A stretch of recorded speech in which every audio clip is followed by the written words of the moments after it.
ರಥಸಪ್ತಮಿ ಸೋಮವಾರದಿಂದ ಶನಿವಾರ ಸಂಜೆ 6 ಗಂಟೆಗೆ. ನಾನ್ ನಿನ್ನ ಸುಮ್ನೆ ಬಿಡ್ತೀನಾ?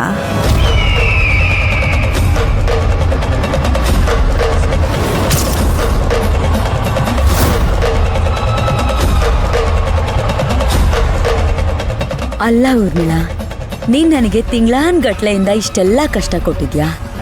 ನಾನ್ ನಿನಗೆ ಅದನ್ನೆಲ್ಲ ಒಂದೇ ದಿನದಲ್ಲಿ ತಿರುಗಿಸ್ಕೊಡ್ತಾ ಇದ್ದೀನಿ. ಇನ್ನ ನೀನ್ ನನಗೇನೇ ಕಷ್ಟ ಕೊಟ್ರು ಅದನ್ನ ನಾನ್ ನಿನ್ಗೆ ತಿರುಗಿಸಿ ವಾಪಸ್ ಕೊಡಕ್ಕಾಗಲ್ಲ ಅಂತ ನಿಂಗೆ ಅನ್ಸತ್ತಾ?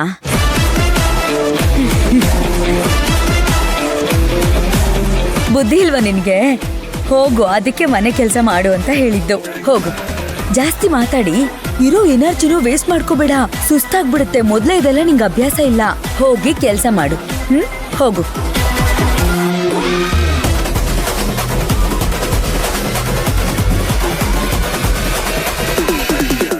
ಅಯ್ಯೋ ಛೇ, ಈ ಮನೆ ಕೆಲ್ಸದವಳ ಹತ್ರ ಮಾತಾಡ್ತಾ ಮಾತಾಡ್ತಾ ಕಾಫಿನೇ ಆರೋಗಿದೆ. ಊರ್ಮಿಳಾ, ಒಂದ್ ಕೆಲ್ಸ ಮಾಡು. ಇದನ್ ತಗೊಂಡ್ ಹೋಗಿ ನೀಟಾಗಿ ವಾಶ್ ಮಾಡಿ ಮತ್ತೆ ಬಿಸಿ ಬಿಸಿಯಾಗಿ ಕಾಫಿ ಮಾಡಿ ತಗೊಂಡ್ ಬಂದು ನನಗ್ ಕೊಡು. ಏನ್ ಮುಖ ನೋಡ್ತಾ ಇದ್ಯಾ? ತಗೋ,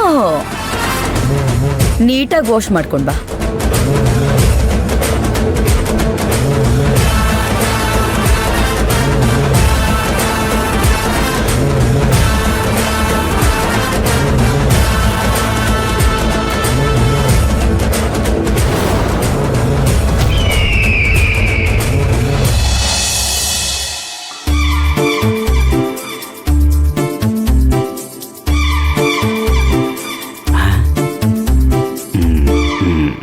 ಕಾಪಿ ಕೊಟ್ಟು ಇಂಪ್ರೆಷನ್ ಮಾಡ್ತೀನಿ.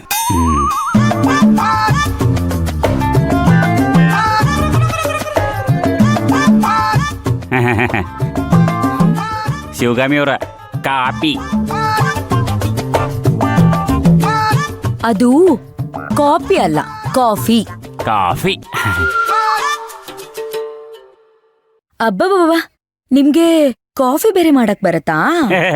ಅದೇನು ಮಹಾನ್ ಕೆಲ್ಸ ರೀ, ಬಹಳ ಈಜಿ.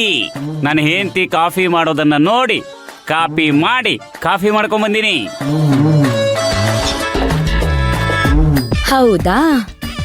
ಎಲ್ಲಿ ಈಗ ಹೇಳಿದ್ದೇನೆ, ಇನ್ನೊಂದ್ಸಲ ಹೇಳಿ ನೋಡೋಣ. ನನ್ನ ಹೆಂಡತಿ ಕಾಫಿ ಮಾಡೋದನ್ನ ನೋಡಿ ಕಾಪಿ ಮಾಡಿ ಕಾಫಿ ಮಾಡೇನ್ರಿ. ನಿಮ್ ಸಲುವಾಗಿ ಪ್ರೀತಿಯಿಂದ ಮಾಡ್ಕೊಂಡ್ ಬಂದೀನ್ರಿ.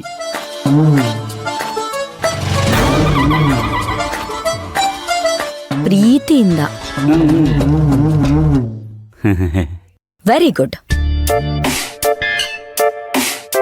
ಇದೇ ತರನೇ ಕೆಲಸ ಮಾಡ್ತಾರಿ, ಜೀವನದಲ್ಲಿ ಉದ್ಧಾರ ಆಗ್ತೀರಾ. ನಾನು ಉದ್ಧಾರನ ಆಗಿದ್ದೆ, ಆದ್ರೆ ಇಲ್ಲಿ ಬಂದು ಕೆಲಸ ಶುರು ಮಾಡಿದ್ನಲ್ಲ, ನಾ ಉದ್ಧಾರ ಆಗಿದ್ದೆಲ್ಲ ಹೋಗ್ಬಿಡ್ತು. ಕಾಫಿ ಕುಡಿದು ಅದು ಹೆಂಗೈತೆ ಅಂತ ನೀವ ಬಂದ್ ಹೇಳ್ರಿ. ಹೌದಾ? ಸರಿ ಬಿಡಿ, ಕಾಫಿ ಕುಡ್ದು ಹೇಗಿದೆ ಅಂತ ಬಂದ್ ಹೇಳ್ತೀನಿ. ಯಾರ ಹತ್ರ ಹೇಳಿ? ನಿಮ್ ಹತ್ರ ಹೇಳ ಅಥವಾ ಪಾಲ್ಗುಣಿ ಹತ್ರ ಹೇಳ? ಪಾಲ್ಗುಣಿಗೆಲ್ಲ ಬ್ಯಾಡ್ರಿ. ಅಕ್ಕಿಗೇನಾರು ಈ ವಿಚಾರ ಗೊತ್ತಾದ್ರ ನನ್ನನ್ನ ಪಾಲ್ ಮಾಡಿ ಹಾಕ್ಬಿಡ್ತಾಳ. ನಂಗ ಹೇಳ್ರಿ. ಹೇಳ್ತೀನಿ. ಕಾಫಿ ಕೊಟ್ಟಿದ್ದಾಯ್ತಲ್ಲ, ಹೊರಡಿ. ನೋಡೋ ನೋಟನ ಚಲೋ ಇಲ್ಲ. ಇಕ್ಕಿ ಗಂಡ ಅದ ಹೆಂಗ್ ಮಾರಿ ನೋಡ್ತಾನೋ.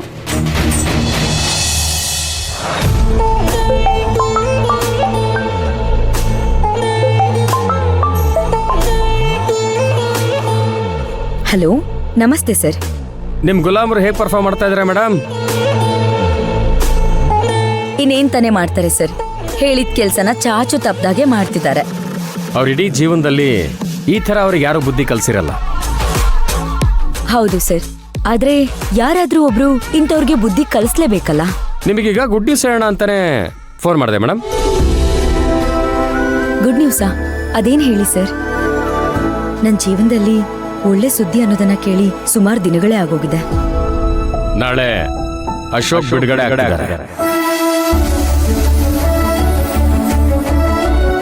100% ಗ್ಯಾರಂಟಿ. ಸಾಕ್ಷಿ ಪಕ್ಕ ರೆಡಿ ಮಾಡಿದ್ದೀನಿ.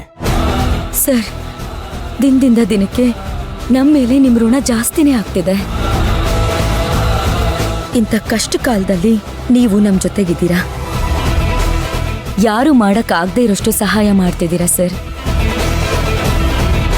ಒಬ್ರು ಕೇಳ್ದೆ ಸಹಾಯ ಮಾಡೋರ್ನ ದೇವ್ರಿಗೆ ಸಮ ಅಂತ ಹೇಳ್ತಾರೆ.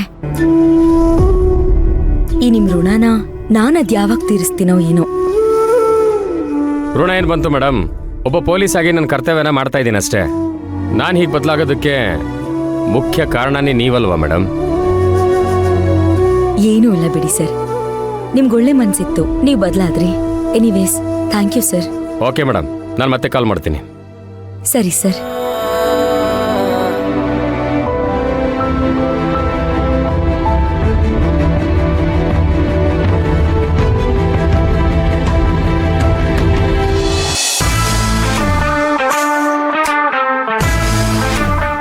ದಾಳಿಂಬೆ ಬಿಡಿಸ್ತಿದ್ರಾ? ಕೊಡಿ, ನಾನು ಹೆಲ್ಪ್ ಮಾಡ್ತೀನಿ. ಪರವಾಗಿಲ್ಲ ಕೊಡಿ.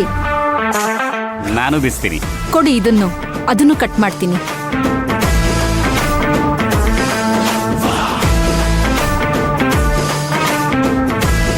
ನಿಮ್ಗೆ ಎಷ್ಟ್ ಜನ ಮಕ್ಕಳು? ನನಗೆ 2 ಹೆಣ್ಮಕ್ಳು.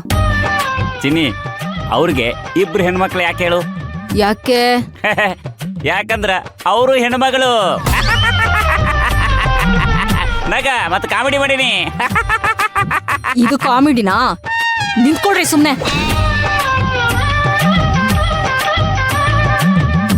ನಿಮ್ ಮುಖದಲ್ಲಿ ಲಕ್ಷ್ಮಿ ಕಳೆ ತುಂಬಿದೆ. ನಿಮ್ಮನ್ನ ನೋಡಿದ್ರೆ ನೋಡ್ತಾನೇ ಇರ್ಬೇಕು ಅನ್ಸತ್ತೆ. ನನಗೂ ಹಂಗ ಅನಿಸ್ತೈತಿ. ಏನು? ಇಲ್ಲ ಚಿನ್ನಿ, ನಿನ್ ನೋಡಿದ್ರೆ ಹಂಗ ಅನಿಸ್ತೈತಿ.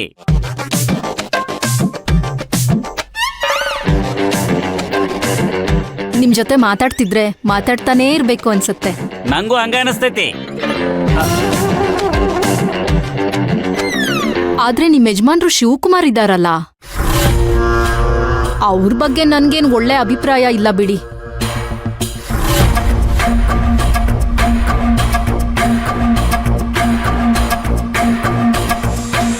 ಅಲ್ಲ, ನಾನ್ ಹಿಂಗ್ ಹೇಳ್ತೀನಿ ಅಂತ ತಪ್ಪು ತಿಳ್ಕೊಬೇಡಿ. ನಿಮ್ ಮನೆಯವ್ರಿಗೂ ಆ ಶಿವಗಾಮಿಗೂ ಏನೋ ಸಂಬಂಧ ಇದೆ ಅಂತ ಏಯ್, ನಮ್ ಯಜಮಾನ್ರ ಬಗ್ಗೆ ಮೇಡಮ್ ಬಗ್ಗೆ ಇನ್ನೊಂದು ಕೆಟ್ಟದಾಗ ಮಾತಾಡಿದ್ರೆ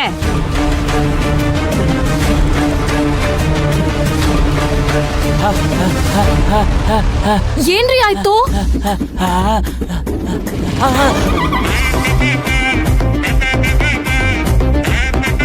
ನಿಮ್ಮ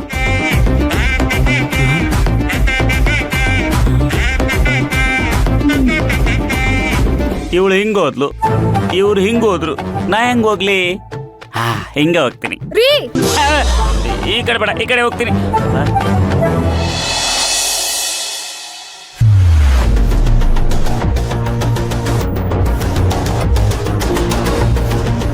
ರೀ ಅಶೋಕ್, ನಾಳೆ ಬೆಳಿಗ್ಗೆ ಕೋರ್ಟ್ಗೆ ಹೋಗ್ಬೇಕು.